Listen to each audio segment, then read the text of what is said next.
Dando sequência, então, aqui à nossa análise do artigo 158, nós estávamos falando na primeira parte do vídeo do sujeito passivo e do sujeito ativo do crime.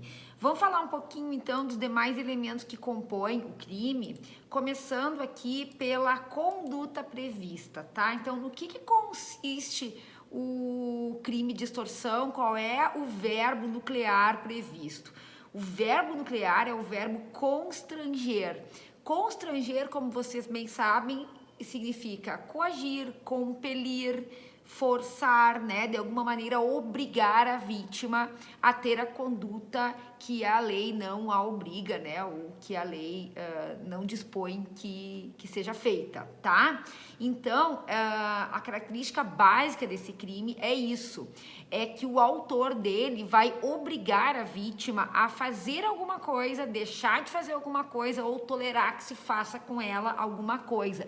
Então, de imediato, o que salta aos nossos olhos é um comportamento da vítima que vai ser exigido do sujeito ativo do crime para que ele, com esse comportamento, consiga obter a vantagem econômica indevida para si ou para outrem, tá? Então, o verbo é constranger, a ação nuclear é constranger, e, evidentemente, vai constranger alguém. Então, esse alguém é o sujeito passivo, é a pessoa que pode ser física ou até mesmo jurídica, né? Eu posso compelir alguém a ter um comportamento para obter uma vantagem econômica de uma pessoa jurídica, né? Então, eu ameaço a filha para que a mãe me transfira um bem que pertence a uma pessoa jurídica da qual ela é responsável, gerente, tem acesso, consegue ter acesso à parte financeira da empresa, né? Então a gente pode ter uma situação com mais de uma vítima e a gente vai novamente contar o crime de extorsão de acordo com o número de vítimas patrimoniais, mesmo que a gente tenha mais de uma vítima envolvida aí, uma que foi ameaçada ou que sofreu a violência física, a outra que foi compelida a fazer alguma coisa e uma terceira que vai ser a vítima patrimonial, né? Pode ser tudo isso reunido na mesma vítima, mas pode ser que nós tenhamos essas três possibilidades aí de vítimas, ok? O que mais que a gente tem que analisar aqui? Os meios de execução, né? Então, nós temos aqui a violência ou a grave ameaça. Então, a violência, sempre lembrando que é aquela violência física, né? Aquele constrangimento físico, aquela força que é exercida sobre o corpo da vítima, tá?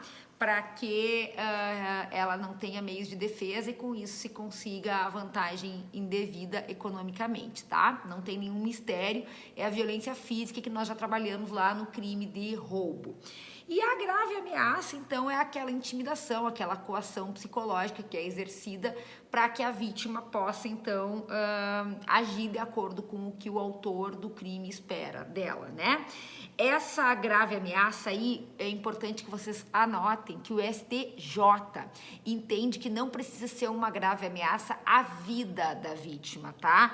Pode o sujeito ativo ameaçar a vítima de, por exemplo, não entregar para ela algo que lhe pertence, um veículo que foi subtraído ou alguma outra coisa, pode ser inclusive um animal, né? Vocês já ouviram falar em extorsão de um animal que é subtraído e depois alguém liga para a vítima para exigir um valor X para poder devolver o animalzinho, né? Então, até a grave ameaça pode incidir sobre um bichinho de estimação, que você sabe muito bem, né, que às vezes eles são mais gente do que muita gente, né? Mas só para vocês gravarem isso, tá? Que não significa que tenha que haver uma grave ameaça à vida da vítima para que haja a grave ameaça que configura o crime do 158, tá? Anotem aí, por favor, o habeas corpus 343 825, tá? Do STJ, nesse sentido que eu acabei de falar para vocês, tá? Um exemplo que eu quero deixar registrado para vocês com relação à extorsão é o que acontece eventualmente em situações envolvendo igrejas, tá? Atenção porque eu vou dizer.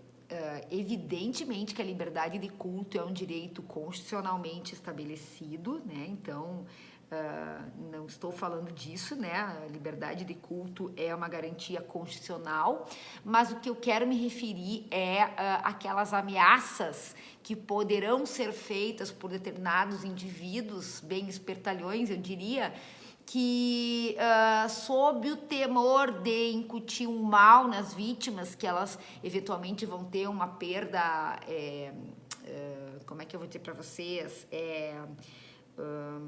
não me vem na cabeça aqui, mas entidades sobrenaturais poderão causar algum prejuízo, então, para essa pessoa, se ela não der dinheiro para aquele cidadão lá, para aquela igreja, para aquela congregação religiosa, tá? Então, essas ameaças de mal que poderão acontecer com a vítima caso ela não pague X valores lá para a igreja, pode configurar, sim, muito mais do que um mero estelionato, tá? Que é aquele golpe que é incutido na vítima. A vítima acredita numa realidade que também pode acontecer com igrejas, né? Já vou dar o exemplo, mas aqui no caso eu tô falando de uma ameaça, tá?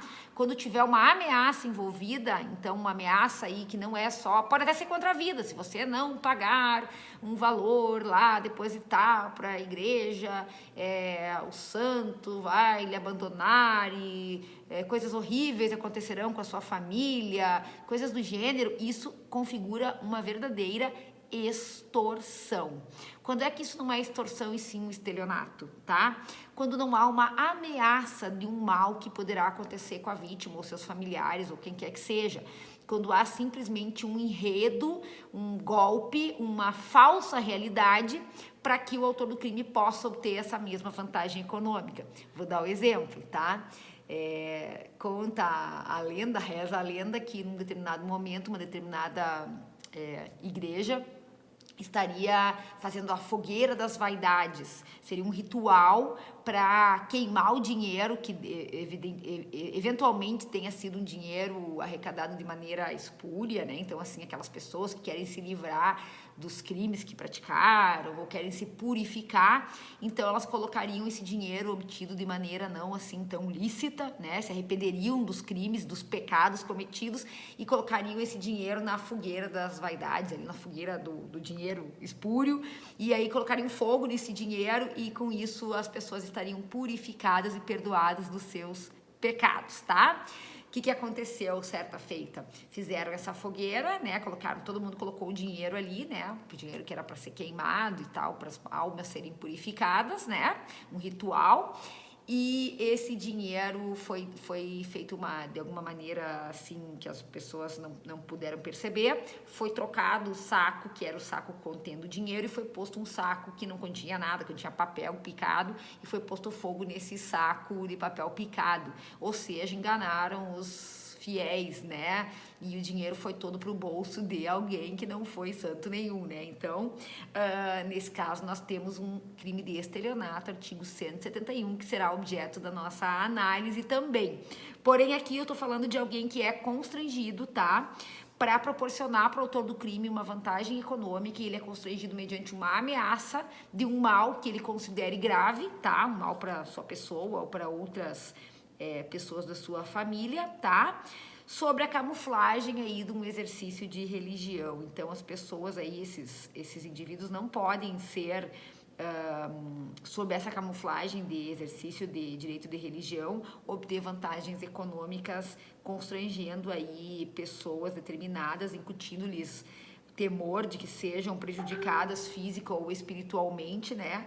Caso não hajam conforme a igreja assim determinar, recolhendo dinheiros aí ou entregando bens para a igreja, tá? Anotem aí, por favor, um recurso especial, eu estava procurando aqui, já localizei um recurso especial, também do STJ, nessa mesma temática, tá? Recurso especial RESP número 1299021, tá? Vou repetir, RESP número 1299021, tá? Nesse sentido aí. Bom, o que mais que a gente tem que analisar, então, com relação a os elementos que compõem o crime, tá? O objeto material. Então, o objeto material sobre o qual recai a conduta, percebam que aqui não é só coisa móvel. Vocês lembram que lá no furto e no roubo nós estávamos falando de coisas móveis. Aqui diz constranger alguém mediante violência ou grave ameaça com o intuito de obter para si ou para outrem indevida vantagem econômica. Não diz que é obter coisa móvel. Então, a gente entende que as coisas imóveis também entram aqui, tá? A pessoa pode ser constrangida a entregar um imóvel perfeitamente, tá? Porque o código não diz de forma diferente. Então, a vítima pode ser obrigada, mediante uma grave ameaça, a entregar uma escritura pública de um imóvel para o autor do crime, tá? Transferir essa escritura pública. Muito bem, falamos de sujeito ativo, falamos de sujeito passivo, vamos falar do elemento subjetivo aqui desta conduta prevista no artigo 158, tá, pessoal? Atenção! Evidentemente não tem extorsão culposa, tá? Não existe. Todos os crimes são punidos a título de dolo, vocês já sabem, e somente serão puníveis a título de culpa aqueles que a legislação expressamente o disser. Então, a extorsão aqui é um crime punido a título de dolo, mas percebam que o indivíduo que vai ter o dolo, né, vai cometer essa conduta, vai ter um intuito especial, um dolo específico. Qual é o dolo específico? Obter vantagem econômica indevida. E não basta só obter vantagem econômica indevida, tem que ter aquele elemento que nós já estudamos no furto e no roubo, que é o para si ou para outro, ou seja, a vontade de transferir esse objeto, esse bem imóvel ou imóvel, ou essa vantagem econômica, incorporá-la ao seu patrimônio e, evidentemente, não mais restituir, ou ao patrimônio de outrem, né? Então, é o ânimos de assenhoramento definitivo, era essa expressão que eu estava aqui tentando encontrar, tá? Voltando aqui para essa análise do elemento subjetivo, eu quero que vocês percebam o seguinte, tá? Uma questão bem importante a respeito do sujeito, do tipo subjetivo da conduta. Pode ser que essa vantagem não seja econômica, essa vantagem que o sujeito exige aí, pode ser que seja uma vantagem de outra natureza, uma vantagem moral, algo que o sujeito possa ser obrigado a fazer, sem que o autor do crime exija uma vantagem econômica, tá? Uma vantagem meramente moral. Então, nesse caso, nós teremos a incidência do tipo previsto no artigo 146, constrangimento ilegal, tá?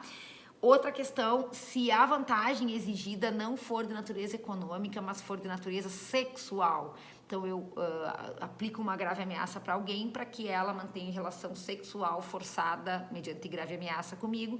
Isso é crime de estupro, artigo 213 do Código Penal, tá? E não o 158. E, além disso, tem uma outra análise que a gente tem que fazer, que é o seguinte, a lei fala em indevida vantagem econômica. Então, se a vantagem for devida, senhores, se a vantagem for devida, o crime vai ser de exercício arbitrário das próprias razões. Vamos explicar isso melhor. Eu constranjo alguém mediante grave ameaça, ameaça de morte mesmo, né? Vamos matar aqui, né? Faz tempo que a gente não mata ninguém aqui no nosso estudo de crimes patrimoniais, né? Desde o latrocínio aí. Mas aqui vamos falar o seguinte: eu ameaço de matar alguém para que esta pessoa me pague o que me deve. Ou você me paga os R$1.000 que você me deve, ou eu vou te matar, tá? Então, é uma ameaça, uma grave ameaça, para que a pessoa entregue um valor aí que deve para o sujeito ativo do crime.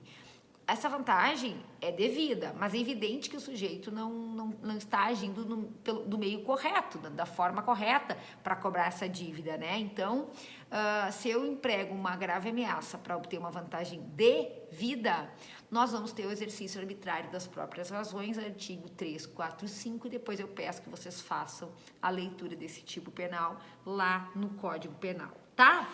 Antes de partir para a análise da consumação e tentativa, eu preciso que vocês aprendam a diferenciar o crime de roubo do crime de extorsão. Então, estabelecer as diferenças entre o crime de roubo e o crime de extorsão, tá?